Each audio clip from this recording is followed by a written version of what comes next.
Hello and welcome to this week's episode of Dadas Show, coming to you from the newly refurbished Manzoni 680 Hotel here in Nairobi's CBD. I'm your host, Ashiko Mbune.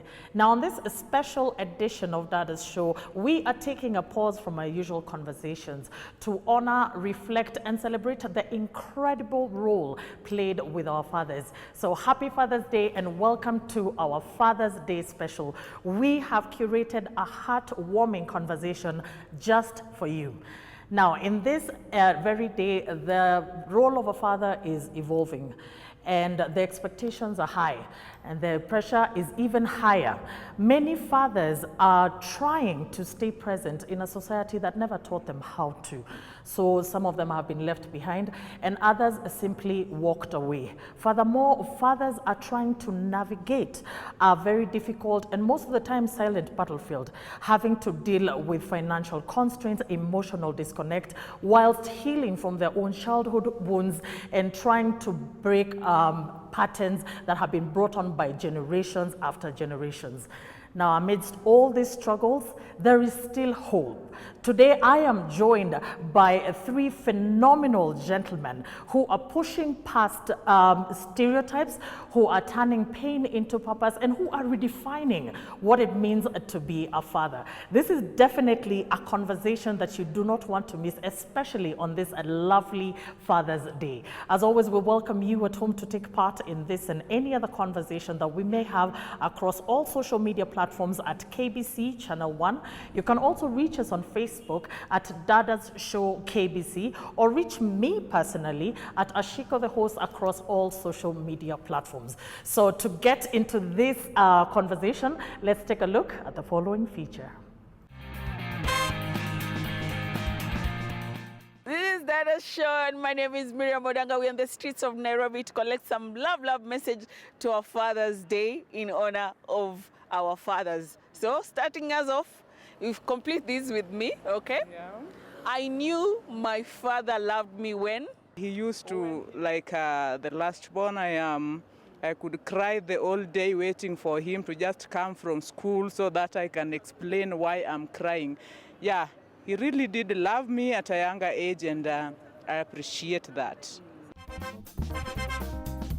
He completed my school fees. Now I'm here. Life may change for me, and it's because of him. The sacrifices that he made haziko in vain. So, Dad, wherever you are, I'm coming. When he checks up on me every day to make sure I am okay, he paid for me school fees, bought me a new phone. Yeah, he's a great dad. I love him so much.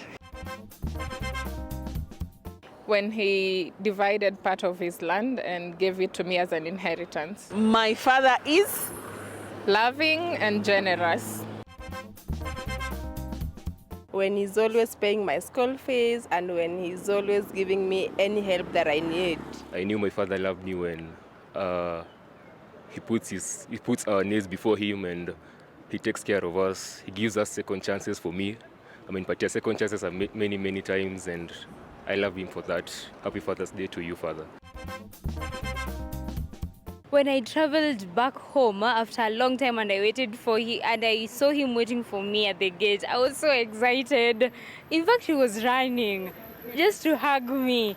Yeah. So you can say my father is? The best man I've ever met. I knew my father loved me when? When I saw the sacrifices he made for me. He used to wake up very early every day in the morning, and he could come back very late. And every time he came with a gift or a present for me. Anytime we had an event, maybe birthday, he never failed to spoil us with gifts. My father is? My father is a role model, a very humble man, down to earth and very meek. Welcome back. If you're just joining us, happy Father's Day. As mentioned, this is a special edition of Dadas Show where we are celebrating the men in our lives. We are celebrating the men who have taken on the father role. It could be grandfather, brother, whoever is playing that role in your life. We are celebrating them. We're also acknowledging that times have changed, and of course the expectations are higher than ever. So today we are joined by gentlemen who are going to be able to decipher what it actually means to them personally being a father in this day and age, in the hopes and in the bid that if you're at home watching, you will get some encouragement to carry forward with this very noble task that you've been given. So to start us off, let me welcome, right next to me, I've got Mr. Kenny Gidenji. Definitely it's a name, and maybe the face may not be that familiar, but I think when he opens his mouth, you'll be like, see, sauti na sound familiar. Karibu sana Kenny Gidenji to Dadas Show. Right next, we've got Mr. Simon Bevy, and of course, he may know his face and his voice will be very familiar once I will give them the opportunity to introduce themselves. And finally, right at the end, the man in blue, we've got Mr. George Ikwa. He's also, but then none of these people are foreigners in our screen, so that's why we are very happy.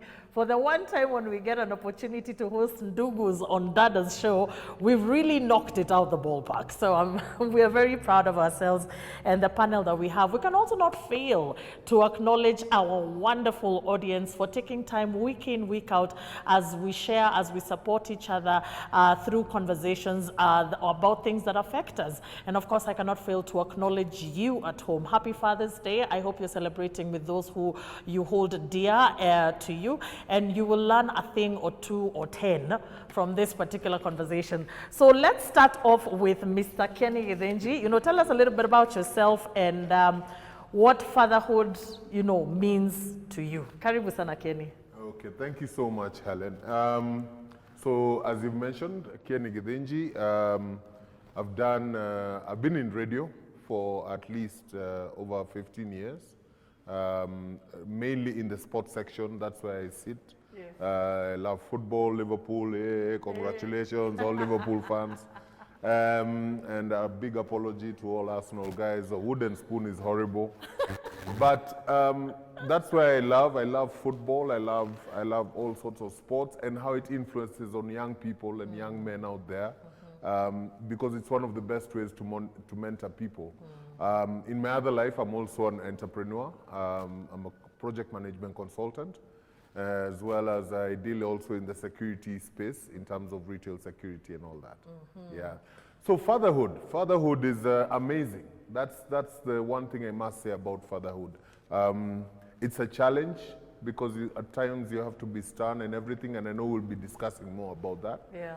But it's one of those things that every single day you love it, because when you see somebody who actually just loves you for being who you are, it's actually an amazing thing, and you have, knowing that you have a role to play in their lives. Yeah. Yeah, it's just amazing. I love that. Someone who loves you for who you are. What about you, Mr. Mbevi? Tell us a little bit about yourself and what fatherhood means to you.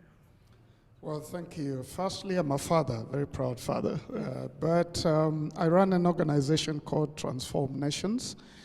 We do different programs on parenting, intentional fathers and mothers. We do Man Enough. I think a lot of people know that. Yes. By the way, now 50,000 men have gone through Man Enough. Oh, wow. Yeah. So that's been a good run. I'm also a mentor. I really love and advocate for mentoring the next generation. In fact, I have a very ambitious goal for us to mentor 1 million boys by 2030 from last year. So I'm excited about mentorship. And as a father, I enjoy just to connect with my children. I have 2 daughters and 1 son. I did not go the direction of my father. He had 20 of us. So I just got 3. And I wanted just to have time with them. Time I did not have with my daddy. He died when I was 8 years old. So I kept looking forward to a time I love children and be there for them. Just connect with them, play with them, travel with them. Those moments, they are just great. Just that connection and then preparing these little ones to play out some things in a world I will not be part of. So playing it forward, but also shaping them for the future. That's my joy. Oh, wow. Thank you so much, Pastor Mbevi. And congratulations. For most of the people who don't know, I think my interaction with you is through, Man Enough. Most people who, are worshippers at Nairobi Baptist, or actually just generally in Nairobi, you know about Man Enough and the transformational space that it has been for so many gentlemen. And of course, every time, I remember there was somewhere I read that some ladies have a prerequisite for you to date them. You must have gone through Man Enough, because it appears there are some questions you need to have been asked or ask yourself before we move forward. I think I'm going to join that lineup. So it's such an honor to have you here. And finally, Man in Blue, Mr. George Ikua, tell us a little bit about yourself. Thanks. Name is George Ikua. Thank you really for what you're doing, recognizing the fathers on this Happy Father's Day. Father of 3. I'm a dad first. Mine is a very interesting story, but I've really enjoyed fatherhood. I've really learned to see it for what it is, and I hope in this conversation, it's over and above. It's not so much celebrating fathers. It's more fathers understanding what exactly it is that they are supposed to do, and I'm very passionate about that conversation. So I'm into a bit of the public speaking, but I spend a lot of time trying to engage men about what it is about being a man based on my experiences. Not that I know better, but if I can tell them not to make the mistakes I've made, then maybe I could help, and maybe we share that. Then professionally, I connect farmers to markets. That's what I do for a living. But back to fatherhood, I think for me the biggest surprise was that fatherhood is more about presence than provision. That one, I used to think half the time I'm not, I mean, as my case is out there, I became a single dad 9 years ago now. And the first panic is you go back because you're coming from a provision state. So when Janet was around, I was busy providing, she was busy nurturing. Then suddenly you're a single dad and you realize, the first thing is you think you need to provide more. Exactly. Because so you're supposed to double what you've been doing. Absolutely. And that is the time you really understand, one, the role of a woman in a house, and two, just the level of burden you carry. And it's not a burden, it's almost a privilege. And I would like to, as we talk, just to share more about, I think people worry that if you don't take your kids to the best schools, you're failing them. I think you fail them more if you're not present in whatever school they are in. So glad to be here. If we could just share a little more and help these guys be proud that they are dads, we'll have done our bit. Oh, wow. Thank you so much. I love what you've said, that fatherhood is more about presence than provision, because I think that is a very different mindset considering where we came from as Africans, in traditional Africa, where it was more about what you're providing for your family. The role of a man is to provide. And I think times have changed, and now people are being called to action to say, Kenny, you're a radio personality. So how do you balance the demands of a career and being a hands-on father, because you're a very hands-on dad? Well, there has to be those things that you decide that you're going to do as a dad and or as a parent actually. And if you're going to be a dad, there's something that, for example, we agreed with my wife. We said we're never going to, or at least we'll try not to, get school transport to drop the kids in the morning. And you can get somebody to drop them in the evening, because when the day is starting, you know where you are. Exactly. So you can be able to plan your day to say that I'll drop the kids and head off to wherever I'm going. I'm going to work, I'm going for a meeting, I'm going wherever. And the reason for that was so that they first of all can be able to talk to me at least 4 times a week or 3 times a week. We are going to interact in the car on the way to school, whether it's a short ride, it's a long ride. We're talking. And if I think back, those are some of the problems that were there for us guys growing up, because that father taking that role of just being a provider. He's leaving early in the morning, he's coming late in the evening, so there's no real connection. You start connecting with your dad somewhere in university or heading towards when you're going to get married. Exactly. So when you yourself are a dad. Exactly, or you yourself, you're a dad. Yeah. So it got to that point where we were saying, let's start doing those small things. And because the other thing that we did is also we tried to keep them out of me and my wife, we agreed that, and I also thought, that it's important for us to kind of keep them out of the social media circles. Yes. Until they're ready for it, because also there is a lot of, social media is good. Let's not say that it is a bad thing, but it also has some negative aspects to it. And therefore we decided that that will stay out of their lives for a while. So they know dad works on radio, he's on TV at times, he's on social media, on Instagram and everything, and YouTube. But we are going to separate those two so that my kids have a chance to grow up as kids. And for me and my partner to be able to raise them as exactly that. Yeah. And for me to take that role of leadership. Let's spend some Sundays afternoons together. Let's spend that time of going to school. I'll go for his school meetings. That's another thing. The things that you're in control of, you want to plug in to raising your children. That is very, very commendable, Kenny, and I love that. Let's move on to you, Mr. Mbevi. What was the inspiration behind the formation of Man Enough, and what do you hope to achieve through it? I'm taking you a little bit back because I've heard you saying that you've reached a certain number. Why is that number important to you? I think for me, the inspiration came from my own story. Growing up without a dad, after he passed on when I was 8, I had this, psychologists, they call it father hunger. Every time I saw someone who remotely looked like my dad, now I wanted to be close to them.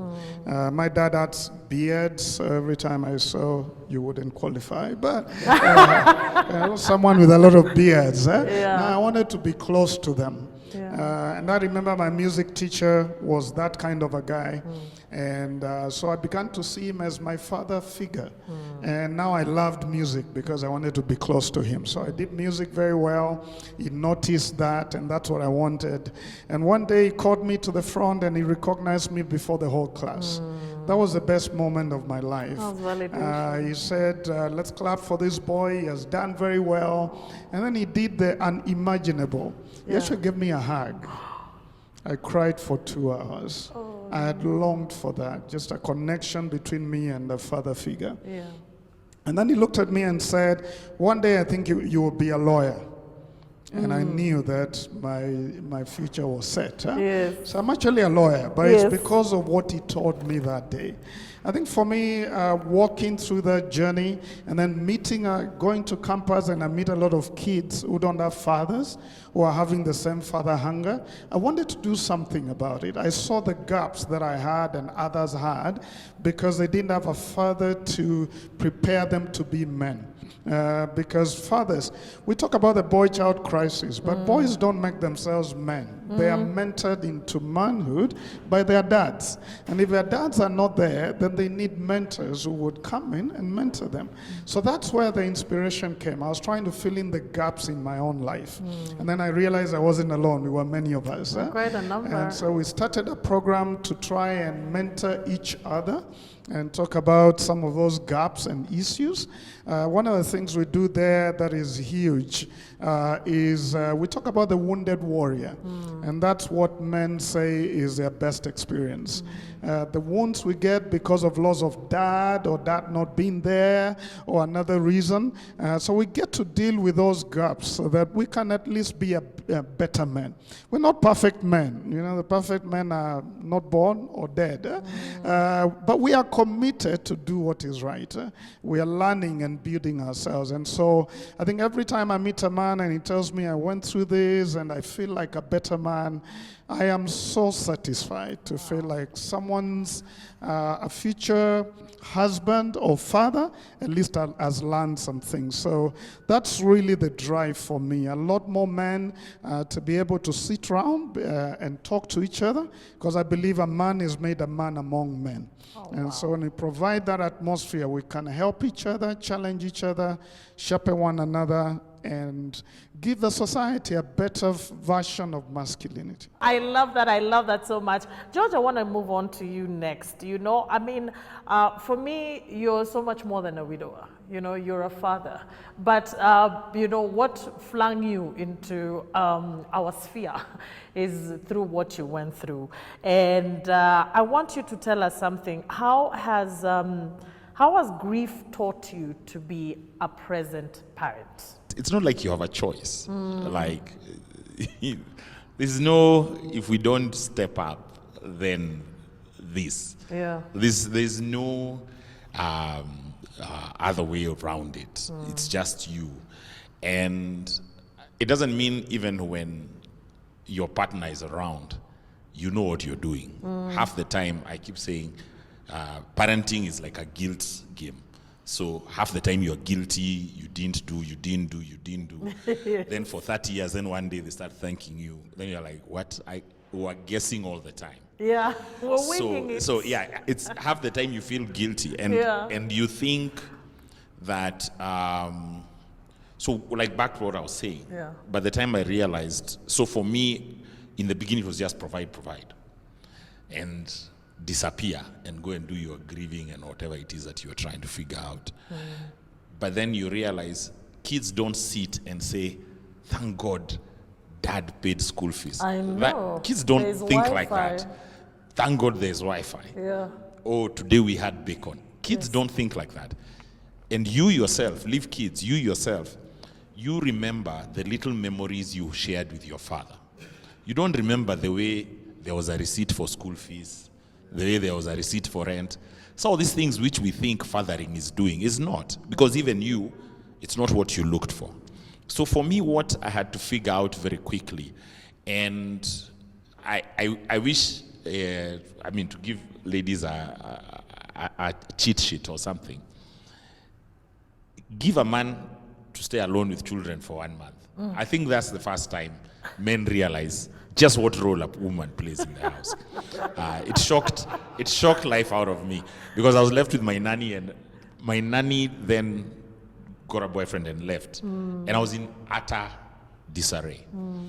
But at the time, I remember then I started dating, and when I started dating, we met someone, and this thing. And this is where now when I come into, because I don't like to dwell on the grief, I really like to dwell on the lessons. Yes, please. So what I would tell people is, it's very tempting to, as a father, to quickly look for people to replace, or not replace as well, to patch up what you're supposed to do. But to be honest, your children have a kind of reverence when they see you. So children, when they look at a father figure, it's almost like this guy who has a halo around his head. Yeah. They can't see all your faults. Yes. Even if you're a total drunk, kids call you tired. They don't call you drunk. So it's you to remove, it's you to who removes that. So if you leave to the idea that as long as you're there, it's not about getting it right, it's just getting it. Getting it wrong, getting it done sometimes, getting it not done, just getting it. And for me, that was a big lesson. And I was going to say on the grief thing, having talked to so many men in this journey, because how me I dealt with my grief was sharing my experience with other men. Then I found there were worse stories. Then I found that the real, and I wish to say this on Father's Day, I think the real horror is not grieving men, it's divorced men. I think divorced men go through something 10 times worse than, when she passes, she's gone. There's no, this other one, you can see her there. And then there's a reality of yours that has just shifted and doesn't exist, and in the middle of it, this person who, because divorce is rough, this person who you went through extreme war, suddenly you have to co-parent. So it's like you have to be diabolical and switch into these, let's co-parent, then on this other side, let's go to war, then you switch. That is the real horror. I don't think us widowers are really getting it as bad as divorced dads, because half the time, then the child keeps ranting, my mom, like, wait, that witch, but then you cannot tell the child that. So that mess, and you have to remember, so it's some form of grieving. It's some form and sometimes it's not even as bad as divorce. It's the same mother in the same house with you, and you can't go and sit down and form a committee with your children and say, let's discuss how mom is bad. Children love their mother regardless. The same way they see a hello regardless. So it's really understanding. For me, it's been such a lesson, just learning my marital affairs or the lack of thereof has nothing to do with fatherhood, and I need to step up as a father and be present. Oh, wow. So let's move on to the next question. What are some of the narratives, and I think this is so important, and we've touched on a few, what are some of the narratives around African fatherhood and masculinities that you would see change, you would like to see change? Kenny, I want to start off with you. We've touched on providing and provision of a presence and stuff like that. Yeah. So what are some of the other narratives that you'd like to see just change? I think it touches on what Simon and Iku have been talking about. First of all, that thing of saying that men are like rocks is wrong. Men have emotion. And when you go through Man Enough, the first thing that you realize is just like what George was saying. You think you have it bad until you see or hear the stories within that manyata of men who are talking. And then you realize that even within that group, a guy will tell you, it brought me down to this level. Like some of those stories you're hearing maybe about divorce or whatever, those tearing apart of families. Somebody is trying to deal with it. Instead of breaking down and understanding that I am at the bottom of the barrel and I'm scraping it, maybe now you dive into other things which are taking you completely in a different, further bad direction. Whether it is, just abuse of substances, a lot of infidelity and all that. So there's those things which I think that men should be able to be vulnerable and should be able to accept and deal with their emotions. Some of those things also happen, just like Simon, I lost my dad when I was 9. And, those days we used to be told, don't cry ovio, don't know whatever. Yeah. But you'll still end up doing it. So the sooner you get it out of the system and you start accepting, because you carry that story, I was 9. So maybe for 2 years or so, I thought that maybe that wasn't dad in the coffin. He's going to walk through the door. You've not done your acceptance bit. Yeah. You have not processed. So there are those things that need to be done, which I think are to change. The way that us Africans are doing parenting and how we are raising our young men and boys is for them to have a relationship, to be in touch with their emotional side. Again, we don't want to raise sissies because, no, just a minute, because I think men should take a leadership role in their homes. Yeah. These boys at some point will be running a household. Of course. And your wife will be there looking at you. Your kids, who you were talking about the halo, there's a guy who once said in Kiswahili, mtoto baba yake ni kama Mungu wake. Because he sees this is the person who provides me, he's the person who loves my mother, he's the one who, he cares for me. Yeah. So if you have that leadership role, then you should be able to know that you need to work hard. There's no entitlement. All those things which are listed in the Bible that a man is supposed to do, then you're supposed to follow that. And if you're able to raise a guy who is in touch with his emotions, but is also tough enough to live in this modern day. Exactly. To do what you gotta do. To do what you gotta do. Yeah. Because the other thing is also, this mental health issue is just because of the way the world is right now. Yeah. 80s, 70s were not like this. Jobs were available, there were things which were different. Now things are tougher, you have to work twice as hard. Yeah. And for the man, right now, and I love what Kina and Bevi are doing, we need to mentor and bring these guys up. Because that has been done for the girls, we need to do the same thing for the boys. Oh, thank you so much for that. I want you to add on, Pastor Mbevi, what is another, so we know that narratives, the one for, men are not rocks, and we are hoping that, that this will sink in, but what is normally the most difficult thing? Why is it so hard for a man to be able to say, since you've interacted with now 50,000, to say that I am struggling, I'm having a hard time? Well, vulnerability is hard for men because we were socialized to think being vulnerable is being weak. So don't show your emotions. Even society doesn't give us permission to be weak. True. If you found a boss, a man like this one, in the office crying, everybody's going to think, what's wrong with this man? Huh? Yeah, they're going to take a video of you and put it online and say, what's wrong with men nowadays? Yes. Huh? But the lady has permission to show emotions. Yes. So I think for men, it's just to say we need to give ourselves permission to be human. Being in touch with your emotions is being human. That even makes you a better man. And part of it is modeling to our children. I mean, there are times I come around my children and tell them, today I feel sad. And I want them to realize that I'm not God, that I feel sad, I'm scared sometimes. During COVID, I set them around and say, I'm scared about how provision is going to happen. Let's pray about it. Because I want them to see that human side of me. I want to be strong, but part of being strong is being strong enough to be weak, so to speak.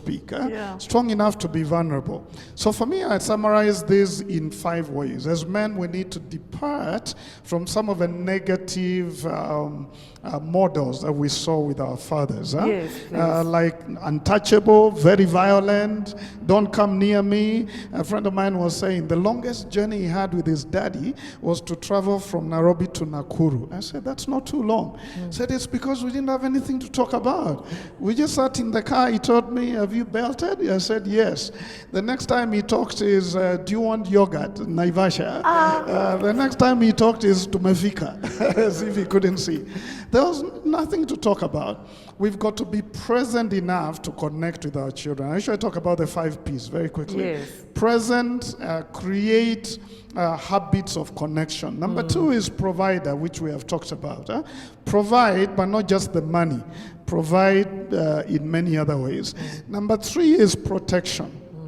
We need to protect our children from technology and the bad effects of technology. We need to protect the children from drugs and all the things, dangers around them. So protection is another one. The 4th one, and this is important, is being like priests to them. Teaching them the right values, telling them this is wrong, don't go this way, guiding them into the man or woman they are becoming. Psychologists tell us between 9 years and 16 years, one of the most powerful voices in a child's life is the father's voice. Yes. So to teach them the values and guide them. And then lastly is being like a prophet, telling our children what they are becoming. Telling them they're pretty, they're powerful, they can become this. Can you imagine, I met a lady, 48 years, the other day. She's pretty, she's very good looking. But the first thing she told me is, I feel I'm very ugly. I said, who told you you're ugly? And she said when she was 8 years old, she wore this little nice dress, came to the daddy who was watching, must have been Liverpool versus Man U, and I said, Daddy, how do I look? And Daddy was too busy with TV and said, get out of there, they're about to score. I said, but Daddy, just tell me how I look. You're ugly, get out of there. 8 years, she's 48, she still feels ugly. because of those statements. Fathers are like prophets. The words they speak, that's why they should affirm their children. They should encourage them. They should call them up to become the women they are becoming and the men that they are becoming. So 5 P's: present, provider, protector, priest, which is about values, and prophet, which is about telling them who they can be and who they are. Powerful stuff from Mr. Mbevi. Are you at home practicing the 5 P's? Because for me, I feel like that is definitely the key to unlock a better generation of men in our future. So we are taking a short break, and then we'll be right back for the question and answer session. Don't go far away.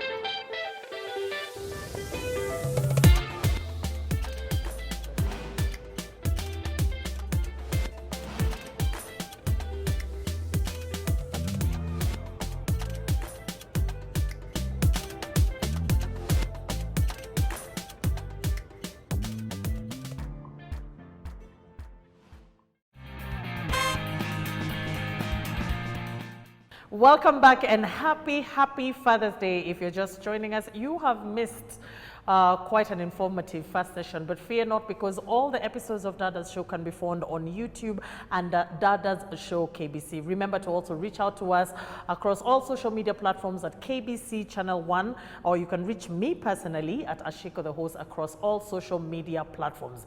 Remember, this is the Father's Day special coming to you from the newly refurbished Manzoni 680 Hotel. So let's jump into my favorite part of the show, which is an opportunity for my wonderful audience and my panel to interact. So if there are any questions or feedback, you know, maoni, ivi, you can definitely share with us.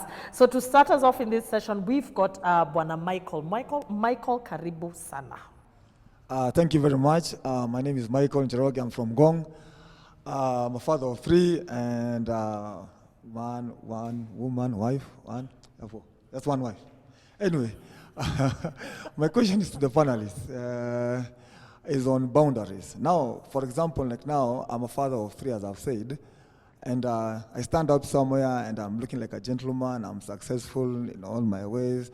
Then the other side of the picture, there's a single mother, for whatever reason, and she has a son, and as my exposure is that I'm doing, let's say 90% in my house being a father, then the other side, I can see there's something wrong. Something wrong means that there's no father figure in that area. Now, my boundaries, I'm asking, where do I cross, or what happens, what should I do so that I don't lose that son, that boy, or I want to mentor him in terms of being physically around that person. Let's say, for example, he wants to go to, let's say, for example, to the orphanage, and sometimes in school, they are needed to be in the sports, something, then I'm supposed to be there. Now, I feel like, am I spoiling my house, or my wife is going to tell me, mbona shughulika na boma ya wengine, and I'm feeling that there's something that is wrong there. So to the panel, now help me, because let's say, for example, since I am a public figure, and people, when I stand up and say, then people come to me and ask, Sasa, accompany me too, because talk to my son. What happens? Okay. So I think the main issue there is that you should approach it as from a point of like being a teacher, right? Whereby you're not going to take over the role of being a father, right? If you look back at when you're in school, you had mentors in school. Either a senior who is in, say, a higher class than you, or they could be this teacher, just like Simon was sharing earlier, who you actually looked up like a father figure. Exactly. And they sit into that spot and they are able to help guide you through life. So if you approach it from that point, I think the boundaries will be very clear. In terms of even in your own home, your wife will see, I'm just here to help this situation. I'm not here to become a father of another family. And I think that will be something that you'll have done to check a box of achieving being a proper a proper man in society. So as single mothers, we're extremely, extremely protective of our children. And we are aware that there's a deficit, you know, for lack of a better word, of a male role model. But that even makes us more protective because we just don't want anybody. But if someone is coming from, first of all, the boundaries are very clear. Someone is coming from a point of view of, it's not just, see, you know, you're taking all of them together, then at least my heart can be at rest. I think that is normally one of the things that stops many mothers from getting involved. So let's move on to our next question. It is from Monica. Monica, karibu sana. Thank you very much, Ashiko, for this beautiful show. I think I've really loved the whole of it, and I'm happy. Allow me to wish these very great men a happy Father's Day, and thank you for enlightening us. It is quite a very rare occasion. My question goes to Pastor, and I would want you to tell us more about these absentee fathers. What can we do about them? There are fathers who are there. Maybe sometimes they are out of the country, maybe for work, especially the military men. And we also have a crop of men who are there at home. They go very early in the morning, they come in the evening, and then they want to catch up with the TV. The kids are there, and then they are never having the time with their children. A very good question. I like what you asked, and you have begun to enumerate why men are not present. Men could be absent as fathers because, of course, some pass on, like my dad. So he wasn't there because he had passed on, but that still affected me. Number two is because of what you're saying, work. And for the men who seem to prefer work to being present with the children, I think that's what we said earlier. They need just to realize one day you'll be begging your child to come and see you. My daughter is out of the house right now. I have to make an appointment to see her because she also has her plans. And so just realizing the time you have with your children is very short. Seize it, because one day you will regret why you are not present. So that's what I would say to the men. The others are those who are passive. They are there, but not really there. And I have a perfect story for that. A boy was caught with marijuana on the desk, on top of the desk. And he was sent home, and he came back after some weeks of being away, suspension, and then I was invited to talk to him. And I asked him, man, what were you doing with marijuana on your desk? If you're doing this thing, you hide it. Why was it on top? And he told me it's because I wanted to be caught. I said, what? He said, because I wanted to be sent home. What? Because I wanted my dad to get annoyed with me and at least punish me. Then I'll know that he loves me. Because he always sits there, doesn't talk to me. I don't know what he's thinking. I don't know whether he loves me. So I said, let me do something really stupid to get his attention to see whether he would react. I said, son, did he react? He said, no. I went home with a letter, and I knew that he always, delegates to my mother. So when the mother wasn't there, I gave him the letter, and he read, and he looked at me, and said, wait until your mother comes. You're going to talk to your mother. And he never talked to me. That's what the boy said. And when the mother came, said, deal with your stupid boy. You know what the boy told me? I now live as if my father is dead. I assume he's dead because I don't want to expect anything from him. He's passive, he's there, he's not gone anywhere, but the child wants a connection, wants to be asked questions. So passivity is a curse. And as fathers, we really need to get engaged and snap out of that passivity and realize your children are waiting for you to get involved. I think lastly for me is just to say, when we get busy with other things, like what you said, alcoholism, and we're doing other things that take us away from home. I meet some men in the morning going home drunk. You can imagine those children there. They are wondering, what's up with dad? Remember, fathers, your role models. I remember once having many boys with their dads, and then I asked the boys, what is something you'd like to be exactly like your dad? One boy raised his hand and said, I want to smoke like my dad. Immediately that father apologized and said, I'll never smoke again. And later he said, I'm sorry, I don't want you to smoke because it's going to destroy you. But just to say to the fathers, let's be careful. If we must get our drink, let's have that conversation with the children and tell them certain things about when they must drink and when they could drink, if they have to drink, and tell them the dangers of it. But don't just think your children are not watching you. They are watching you. So be a good role model and know how to balance as you relate with your children. I hope your question has been answered, Monica. Our next question is from Victor. Victor, karibu sana. My name is Victor Mukua, and first of all, I would like to wish all fathers happy Father's Day, and even the godfathers who have been there for us when our fathers could not be there. And for those who cannot access both, there is God the Father. First of my question goes to George, and by the way, my father is called George. And he always tells me it's a bad day, not a bad life. And I would like to ask you maybe, do you feel like men have been there for one another, like ndugu for ndugu? Yeah, like we have dadas for dadas. Great question. Just know George was the name of kings, so say King George. Yeah, but so and I also want Kenny, because Kenny is in the sports space, and I would really want him to jump in. And that's where a lot of brotherhood command. So the question is, are the men not there for each other? It's that what we have done is that we've learned to shallow how we are there for each other. So for example, I'll just say, it's very easy to get a guy who can buy you a drink. That is not hard. It is very difficult to get a man who can buy you tokens. It's extremely hard to get a guy who can pay for you tokens, but to get 2 taskers out of him is extremely easy. This is how we've learned to relate as men. We behave like everything is okay when it's not, and then we behave like it's not okay because Liverpool has lost when it actually is.